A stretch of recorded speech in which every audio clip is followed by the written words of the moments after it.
that I want to share with you is experiences created by a thought.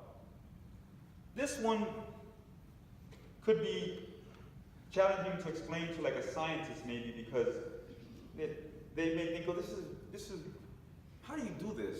How can you really shape your reality just by your thinking? But Unity, we know that this happens. But the wonderful thing that we know now is that Harvard researchers are showing that this happens. We create our own happiness from within. In any situation, we can generate our own happiness, which is long-lasting and more permanent than the happiness you get from external objects. In fact, the Harvard research I want to share with you one study that I think is very, very powerful.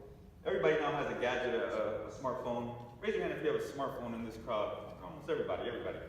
So the Harvard researchers gave an iPhone app to the participants, to about a couple thousand participants, and this app would buzz randomly throughout the day, and it would ask 3 questions. What are you doing? How are you feeling? And where was your thinking? Where was your thoughts? Was your thoughts in the present moment, or was it in the past or the future? What do you think was the most important predictor of happiness in this study? Where was it? Perfect. Professor, perfect. Yes. So it didn't matter if they were washing the dishes. If they were thinking about washing the dishes, they were feeling happy. So we know that present moment awareness is really the only place that happiness is found. And they have already discovered the functional MRI studies that basically the human brain is like, you can think of it as a drunken monkey mind. It's thinking about the past and the future, and that's leading to unhappiness. So through meditation, mindfulness and meditation, and creating our reality through present moment awareness, we are generating our own happiness, which is a beautiful, beautiful thing. I think I have enough time to share another couple stories. Looking at Reverend Rich. This story here is a classic story that I want to highlight. Let's have a brief thought experiment. Let's imagine that tomorrow everyone in here won the lottery and became millionaires overnight. That would be wonderful, right? I think that would make most of us a little bit happy to be millionaires overnight. And think about, after 1 year, we're going to test your happiness. After 1 year of being a millionaire. And now, let's think of another thought experiment. Now, the tragic thing happened, everybody got in a car accident and was paraplegic.